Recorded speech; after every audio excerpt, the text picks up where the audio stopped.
గారిని కలవడం, తర్వాత రాము గారి దగ్గర అసిస్టెంట్ డైరెక్టర్గా జాయిన్ అవ్వడం, ఒక తెలుగు సినిమా చరిత్రలో చరిత్ర సృష్టించిన శివ సినిమా, నాగార్జున గారు లేకపోతే శివ లేదు సార్, రాము గారు లేరు, మేమెవ్వరం లేదు సార్, ఈ లైఫ్లు లేవు, ఏమీ లేవు సార్, మొత్తం ఆ క్రెడిట్ అంతా మీదే సార్. అలాగే అమల గారు నాకు బాగా గుర్తండి, నాకు మధ్యాహ్నం పైన ఎక్కలు లెక్కలు తెలంగాణ సాంగ్ షూటింగ్ అండి, మెట్ల మించి పడిపోయానండి క్లాప్ బోర్డు పట్టుకుని, కాలంతా స్వెల్లింగ్ అండి, మీరు దాదాపు 20 minutes నాకు ఐస్ పెట్టారండి, దట్స్ వాట్ యూ అండి. అలాగే నాకు స్టార్ హోటల్ అంటే తెలియదండి, మీ వల్లే తెలిసింది, భాస్కర ప్యాలెస్ తీసుకెళ్లారు ఫస్ట్ టైం, నా రివాల్వింగ్ రెస్టారెంట్ ఉండేది, నాకు ఏం తెలియదండి, మెనూ అప్పుడు మీరే దగ్గరుండి అది తిని ఇది తిని అని చెప్పారండి. ఎన్ని జ్ఞాపకాలండి, నాగేశ్వరరావు గారిని పరిచయం చేసింది, ఇండస్ట్రీని పరిచయం చేసింది, ప్యాషన్ని పరిచయం చేసింది, వర్క్ని పరిచయం చేసింది, పెద్ద పెద్ద వాళ్ళందరినీ పరిచయం చేసింది శివ లేకపోతే నేను లేను సార్. థ్యాంక్ యూ రాము గారు, స్క్రీన్ షేర్ చేసుకున్నందుకు, మీ సాంగత్యాన్ని షేర్ చేసుకున్నందుకు, love you so much. Thank you Nagarjuna గారు. థ్యాంక్ యూ వెరీ మచ్ అండి.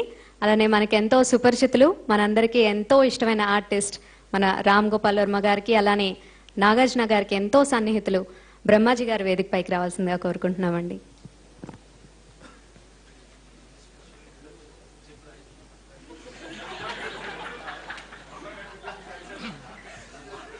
ఆవిడకి ఇలాగ చెప్పమని నేను చెప్పాను.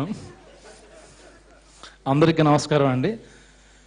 అంతకుముందు ప్రెస్ వాళ్ళు మీరు వచ్చే ఇండస్ట్రీ ఎన్నేళ్ళు అయిందంటే జస్ట్ 17, 18, 15 అని చెప్పేసేవాడిని. 25 years అయ్యిందండి. ఇంకా అబద్ధం చెప్పడం కుదరదు, దొరికిపోయాం.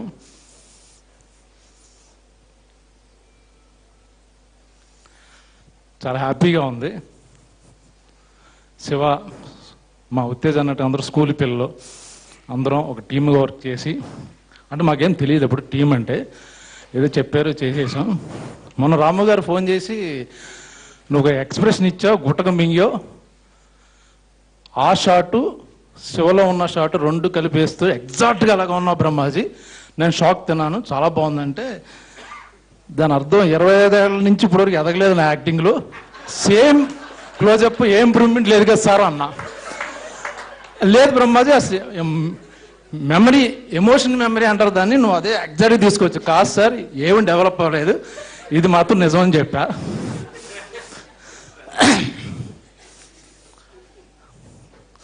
శివ చేసిన ఇంచుమించు అందరూ ఒకలాగే ఉన్నారు, నాగార్జున గారు, అమల గారు, బ్రహ్మాజీ ఇంచుమించు. రాము గారు ఇంకా చిన్నపిల్లలు అయిపోతున్నారు, సావిత్రి అంటూ. ఇంకా శ్రీదేవి ఓకే కాదు, ఈ మధ్య ఏదో పోస్టర్లు చూశాను అందుకని. థ్యాంక్ యూ రామ గారు, జీవితం గురించి నేర్పించారు. Thank you very much. Thank you very much sir. ఒక సినిమాకి సినిమాటోగ్రఫీ ఎంత ఇంపార్టెంట్ రోల్ ప్లే చేస్తుందో మనందరికీ తెలిసిందే. మరి శివ సినిమాకి ఇంత అద్భుతమైన ఫోటోగ్రఫీని అందించినటువంటి డిఓపి ఎస్ గోపాల్ రెడ్డి గారు వేదిక పైకి రావాల్సిందిగా కోరుకుంటున్నాం.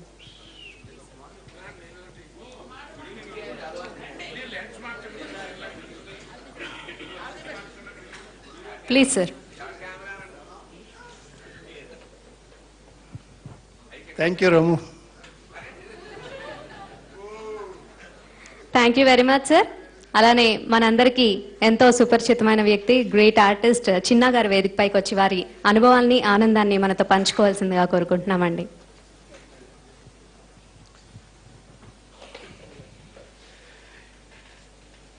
ఇండస్ట్రీకి వచ్చిన రోజు అనుకోలేదండి ఇంత ఎదుగుతామని. నన్ను ఆయన యాక్టరే చేశారు, నేను ఈరోజు ప్రొడ్యూసర్ని అయ్యాను, డైరెక్టర్ని అయ్యాను, యాక్టింగ్ చేశాను. శివ ఆయన దగ్గర యాక్టింగ్ చేయడం అంటే ఎంత ఇంట్రెస్ట్ అంటే, నాకు ఇప్పటికీ గుర్తు, హిందీ శివ షూటింగ్ జరుగుతుంటే సారథి స్టూడియోలో ఒక డైలాగ్ చెప్పాను, ప్రకాష్కే ముహూర్త డర్ గయే అని అన్నాను. షార్ట్ అయిపోయాక ఒకసారి లోపలికి రా అన్నాడు, రూమ్లోకి వెళ్తే ఇంకొకసారి చెప్పవా అని అన్నాడు. అంటే ఆయనకి ఇష్టం అన్నమాట, యాక్టింగ్ అంటే ప్రాణం, నాకు అంతకంటే ప్రాణం. వీటన్నిటికంటే ముందు నేను ఆయన దగ్గర అసలు ఆర్టిస్ట్గా సెలెక్ట్ అవ్వడానికి అన్నపూర్ణ స్టూడియోకి వెళ్తే లోపలికి పిలిచి ఏదైనా డైలాగ్ చెప్తారా అన్నాడు.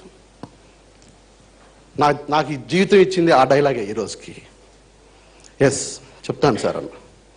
ఒకసారి ఇలా కూర్చొని చెప్పొచ్చా అండి అన్న. ఆయన తర్వాత చెప్పాడు. అయిన తర్వాత కొన్న 100 మందిని ఇంటర్వ్యూ చేస్తే నువ్వు ఒక్కడే కూర్చొని చెప్తా అన్నావు, ఫస్ట్ ఇంప్రెషన్ అక్కడే పడింది అన్నాడు. ఆ రోజు నేను చెప్పింది ఒక్కసారి చెప్తా.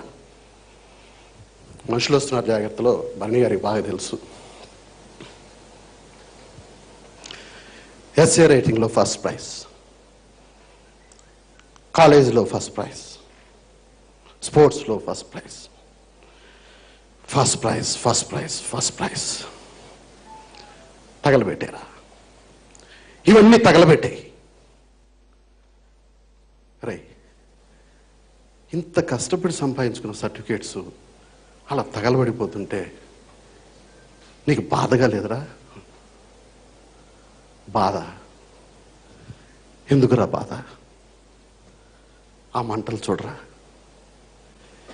ఎర్రటి ఆ మంటలు నాలుగులు చాచి ఎలా వికృతంగా నాట్యం చేస్తున్నాయో చూడు. అమ్మ చచ్చిపోయినప్పుడు కూడా ఇవే మంటలు రా. అమ్మ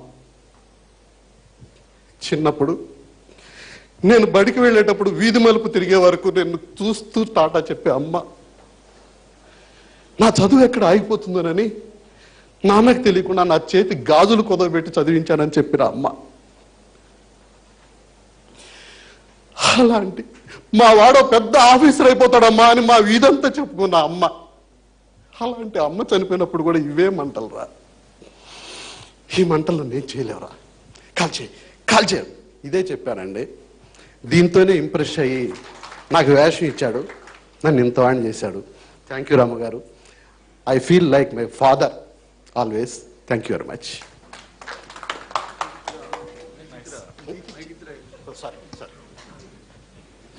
thank you very much sir. అలానే కామెడీ చిత్రాల దర్శకుడిగా పేరొందిన దర్శకులు, ఈ చిత్రానికి కో డైరెక్టర్ గా వర్క్ చేసినటువంటి శివనాగేశ్వరరావు గారి వేదికపైకి రావాల్సిందిగా కోరుకుంటున్నాం సార్.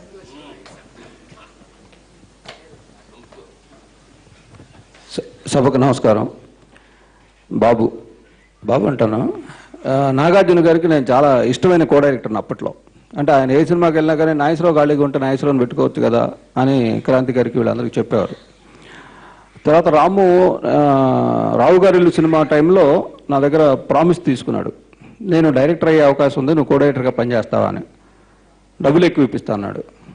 తప్పకుండా చేస్తా అన్నా. అదేంటి ఆలోచించకుండా ఎలా చెప్తున్నావు అన్నాడు. ఫస్ట్ పాయింట్ డబ్బులు ఎక్కువ ఇప్పిస్తా అన్నావు. రెండోది నేను నీకు బాగా తెలుసు, యాక్ట్ చేయక్కర్లేదు నీ దగ్గర డైరెక్టర్గా, నేను ఎలా ఉంటే అలా ఉంటాను. మూడోది నువ్వు సక్సెస్ అయితే మళ్ళీ డైరెక్టర్ మార్చే అవకాశం లేదు, ఇంకో 5-6 ఏళ్ళు పెట్టి ట్రావెల్ అవ్వచ్చు.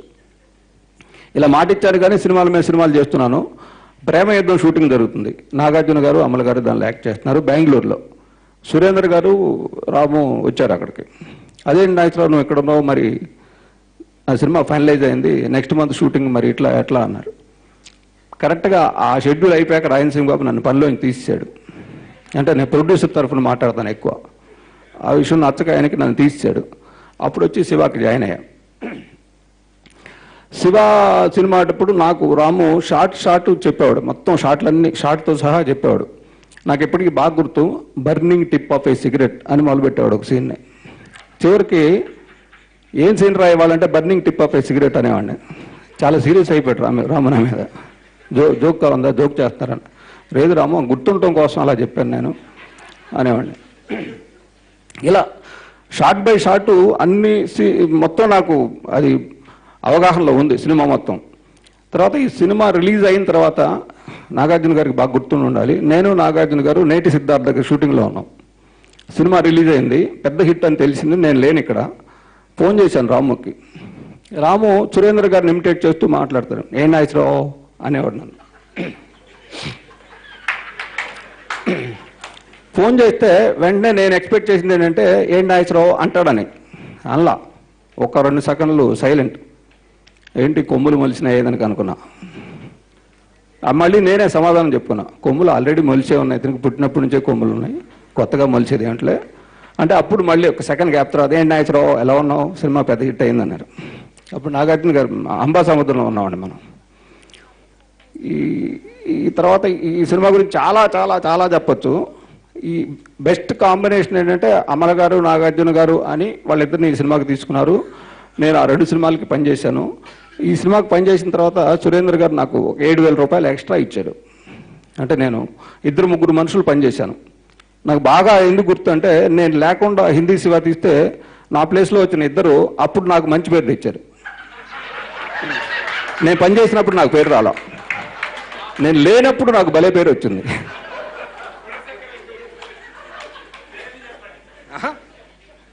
రైల్వే గేట్ షీట్ తీసేటప్పుడు రాముతో నేను 2 కెమెరాలు వాడదాం రాము, ఎందుకంటే మనం ట్రైన్ క్యాప్చర్ చేయడానికి ఒక కెమెరా కావాలి. ఇది షూటింగ్ అంతా అయిపోయాక మళ్ళీ ట్రైన్ షాట్ కావాలంటే అది రకరకాల ట్రైన్స్ వస్తాయి, గూడ్స్ కలర్స్ అన్ని రంగులు మారుతూ ఉంటాయి, కాబట్టి 2 కెమెరాలు పెడదామని చెప్పాను. నేను లేకుండా హిందీ శివ తీసినప్పుడు ఒక కెమెరాతో వెళ్ళారు. అప్పుడు నాయసరావు ఉంటే బాగుండేది కదా అనుకున్నారు. Thank you Ramu, thank you Nagarjuna గారు, thank you Amala, thank you. Thank you very much sir. అలానే ఎన్నో కంప్లీట్ ఫ్యామిలీ ఎంటర్టైనర్స్ ని మనకి అందించిన దర్శకులు, అందులో ముందు వరుసలో మనం చెప్పుకునేది నాగార్జున గారి కాంబినేషన్ లో వచ్చిన నిన్నే పెళ్లాడతా. నిజంగా ఒక బ్లాక్ బస్టర్ హిట్, మనందరికీ తెలిసిందే. మనందరికీ ఎంతో ఇష్టమైన సినిమా, పర్సనల్ గా నా ఫేవరెట్ మూవీ.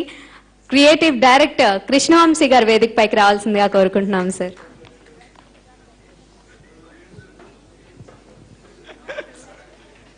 బాసుల ముందు మాట్లాడటానికి చాలా భయంగా ఉంది, టెన్షన్గా ఉంది. నాగార్జున గారిని చూస్తుంటే వాళ్ళకి చాలా భయంగా షార్ట్ రెడీ చెప్పడానికి వెళ్ళేవాళ్ళం. ఏ మాటలు కావట్లేదు. ఇండియన్ సినిమాకి షోలే ఒక టెక్స్ట్ బుక్ అయితే తెలుగు సినిమాకి శివ ఒక టెక్స్ట్ బుక్. ఇవాళకి కూడా పెద్ద డైరెక్టర్లు అయ్యామా, చిన్న డైరెక్టర్లు అయ్యామా, ఫ్లాప్ డైరెక్టర్లు అయ్యామా, హిట్ డైరెక్టర్లు అయ్యామా అనేది మర్చిపోతే ఇవాళకి ప్రతి సీను, ప్రతి షాటు, ప్రతి క్యారెక్టర్, ఆర్టిస్ట్ డీల్ చేసే విధానం, టెక్నీషియన్స్ని డీల్ చేసే విధానం, స్పాట్లో ఆఫీసులో మాట్లాడుకున్నది స్పాట్లో విజువల్స్గా కన్వర్ట్ చేస్తున్న విధానం, ఇట్లా అన్నిటికీ వెనకాల మా బాస్ ఎప్పుడు కనపడుతూ ఉంటారు. అప్పటికి ఇప్పటికీ ఒక మంత్రంలాగా ఫాలో అయ్యేది. ఫిల్మ్ ఇన్స్టిట్యూట్లో షూట్ చేస్తున్నప్పుడు నాగార్జున గారితో ఒక డైలాగ్ చెప్పించారు, I don't know whether I will succeed or not, but my victory will be in trying to అని. అప్పుడు నాకు ఇంగ్లీష్ రాదు అని చెప్తే రాశాను. దాన్ని అదే ఇవాళకి కూడా ప్రయత్నం, విజయం వస్తుందా అపజయం వస్తుందా, ఫెయిల్ అవుతామో సక్సెస్ అవుతాం కాదు, కానీ ప్రయత్నం మాత్రం ఎప్పుడు చేయాలని అదే శివ చెప్తాడు ఆ సినిమాలో. అదే ఆయన కూడా ఇవాళకి ఫాలో అవుతున్నారు, అదే అప్పుడప్పుడు ఫాలో అవటానికి మేము ట్రై చేస్తుంటాం. అని పోతే ఇలాంటి ఒక ప్రయత్నం మాకు అప్పుడు మెడ్రాస్లో శివనాశ్వరరావు పెట్టించారు నాకు ఈ సినిమాకి. మెడ్రాస్లో అందరూ కూడా ఎవరో నాగార్జున గారి ఫ్రెండ్ ఇంగ్లీష్లో మాట్లాడుతూ ఉంటాడు, నాగార్జున గారిని పడేసాడు. నాగార్జున గారు కూడా ఇంగ్లీష్ మాయలో పడిపోయి సినిమా ఇచ్చారు. ఈ సినిమాకి తెలిసిన అసిస్టెంట్ డైరెక్టర్లు కాకుండా ఎవరో తెలియని అసిస్టెంట్ డైరెక్టర్లు, స్పాట్లో నోరు మూసుకుని పడి ఉండే అసిస్టెంట్ డైరెక్టర్లు కావాలని నాగేశ్వరరావు మాట చెప్పారు నాతో. నన్ను తీసుకొచ్చారు. వచ్చిన తర్వాత స్క్రిప్ట్ ఇచ్చారు నాకు, ఒకసారి చదువు అని అంటే చదివాను. నాకేం అర్థం కాలేదు. అర్జున్ అని అప్పుడు రాహుల్ ద్రావిడ్ డైరెక్ట్ చేసిన సన్నీ డియోల్ ఫిల్మ్ లాగా అనిపించి, సార్ సాయంత్రం భయపడతా మెడ్రాస్ కల్చర్ ఏంటంటే అసిస్టెంట్ డైరెక్టర్లు అందరూ ఎప్పుడు చాలా సైలెంట్గా సబ్మిసివ్గా ఉండాలి. అది పట్టుకుని చెప్పొచ్చో చెప్పకూడదు, పర్లేదు చెప్పు అంటే అర్జున్ లా ఉంది అని నసుకుతూ ఉంటే లాగా కాదు అర్జునే అన్నాడు. ఫస్ట్ టైం అంత ఓపెన్గా హానెస్టీ అంటే ఏంటనేది అప్పుడే తెలిసింది. ఆ తర్వాత సెకండ్ డే నాగార్జున గారిని చూడటం జరిగింది. నా జీవితంలో చూసిన అతిపెద్ద స్టార్, మొట్టమొదటిసారి చూసిన అతిపెద్ద స్టార్ ఆయనే. నాగార్జున గారిని చూస్తే అసలు ఆ బయట ఫ్యాన్స్ అందరూ గేట్ బయట గొడవ చేస్తూ ఉంటే ఆయన వెళ్ళనెవరు, నేను వద్దు వెళ్ళను అంటే బలవంతంగా కన్విన్స్ చేసి ఒక్కసారి వెళ్ళి హాయ్ చెప్పేసారా అని చెప్తే అది నాకు ఇంకా గుర్తు. ఆ తర్వాత ఆయన్ని అలాంటి ఒక సినిమాకి ఫస్ట్ జగన్ని రోడ్డు మీద కొట్టి సీన్ షూట్ చేసాం. నాకు ఇవాళకి కూడా గుర్తుంది. అందుకని 25 సంవత్సరాల ఇందాక నాగేశ్వరరావు అంటుంటే అది నిజం అని అనిపిస్తుంది. అనవసరం గుర్తు చేస్తున్నారు ఇప్పుడు, మేము ఇంకా నిన్న మొన్న జరిగినట్టు ఉందని అనుకుంటున్నాం. అది చేసి దాన్ని ఎడిట్ చేయాలని అప్పుడు ఫిల్మ్ ఎడిటింగ్లో ఉండేది. మూవీల మీద ఆ సీన్ ఎడిట్ చేసి టెన్షన్గా నేను నాగేశ్వరరావు అన్నపూర్ణ స్టూడియో థియేటర్లో ఉంటే నాగార్జున గారు వస్తున్నారు, చూస్తున్నారు. అంటే ఎవరి కాళ్ళు ఈ సీన్ చూసి ఇప్పుడు రామ్ గోపాల్ వర్మ భవిష్యత్తు డిసైడ్ అవుతుంది బాగుందా లేదా అంటే.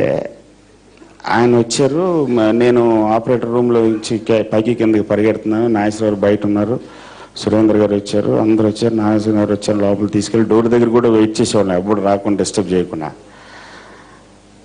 నాగార్జున గారితో కూడా ఒక సీన్ షూట్ చేశారు. నాగార్జున గారు అమ్మల గారు సైకిల్ మీద వెళ్ళటం, మన ఇప్పుడు పాత సురేంద్ర గారి ఇంటి దగ్గర నుంచి. నాగార్జున గారు బయటకి సీరియస్గా 2 సీన్లు అయిపోయినాయి, బయటకు వచ్చారు. అందరం టెన్షన్గా చూస్తున్నాం, ఆయన ఏం మాట్లాడట్లేదు. ఏంటి ఏమైందంటే, నాకు కొంచెం పొట్ట కనపడుతుంది కదా టచ్ చేసుకుంటే.